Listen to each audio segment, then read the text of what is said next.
হত্যাকাণ্ডের পিছনে যারা জড়িত তাদেরকে 24 ঘন্টার ভিতরে আইনের আওতায় আনতে হবে। এবং যদি আইনের আওতায় আনা না হয়, এই মুহূর্তে রহিসুদ্দিনের লাশ সেই গাজীপুর থানায় প্রবেশ করতেছে। বাংলাদেশের আপামর সুন্নি জনতাকে বলবো, আমরা খানকায় বসে থাকার দিন শেষ হয়ে গেছে। বিপ্লবী হতে হবে, সংগ্রামী হতে হবে। রহিসুদ্দিনের হত্যাকারীদেরকে যতক্ষণ পর্যন্ত আইনের আওতায় না আনা হবে, ততক্ষণ পর্যন্ত সারা বাংলাদেশে দুর্বার আন্দোলন গড়ে তোলা হবে। আসসালামু আলাইকুম রহমতুল্লাহি ওয়া বারাকাতুহু। ভারাক্রান্ত হৃদয়ে আজ রাজপথে দাঁড়িয়েছি। আপনারা জানেন, বিগত 26শে এপ্রিল ঢাকা মহাসমাবেশ অনুষ্ঠিত হয়েছিল।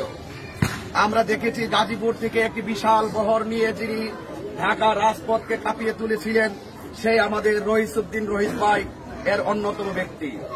সুতরাং আমরা দেখেছি রহিসুদ্দিন সাহেব তিনি অত্যন্ত দৃঢ়তার সাথে মহাসমাবেশকে প্রাণবন্ত করার জন্য যথেষ্ট আহলুস সুন্নাত ওয়াল জামাতের কর্মীদেরকে যোগান দিয়েছিল, কথা বলে।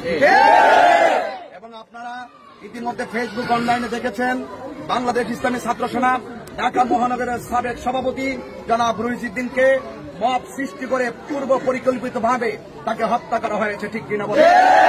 আমরা এটাও দেখেছি, তার উপরে মিথ্যা অভিযোগ তুলে তাকে গণপিটুনি দিয়ে থানার মধ্যে সুপর্দ করা হয়। থানার প্রশাসন আমার রহিসুদ্দিনের চিকিৎসা না করে সেখানে তাকে আটকে রাখা হয়, সেখানে চিকিৎসার অভাবে সেখানে সে মৃত্যুবরণ করে, কথা বলেন, ঠিক আছে?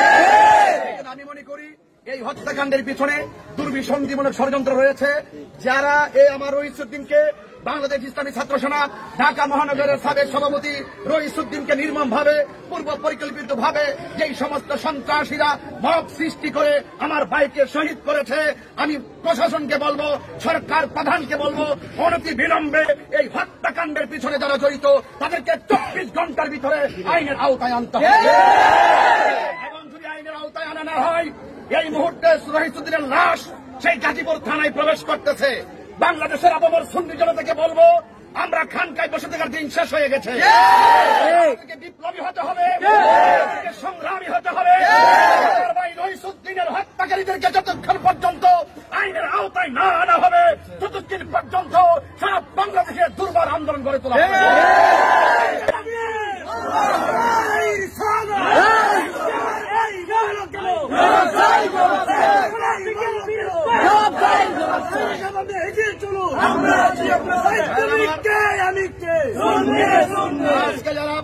আজকে যারা আপামর সুন্নি জনতা রাজপথে এসেছেন, আপনাদের সকলকে বলবো, প্রস্তুত থাকুন লড়াইয়ের সংগ্রামে, বিপ্লবে হককে প্রতিষ্ঠা করার জন্য, অন্যায়ের বিরুদ্ধে এবং অপশক্তির বিরুদ্ধে আমরা সব সময় অনড় ছিলাম।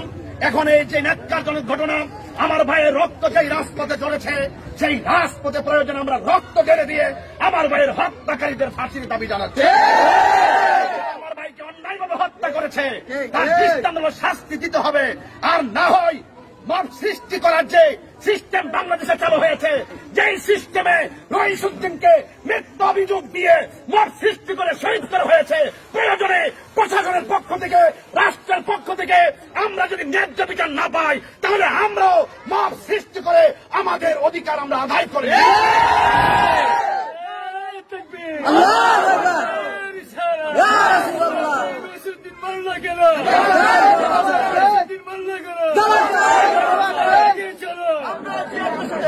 আসসালামু আলাইকুম ওয়া রাহমাতুল্লাহি ওয়া বারাকাতুহু।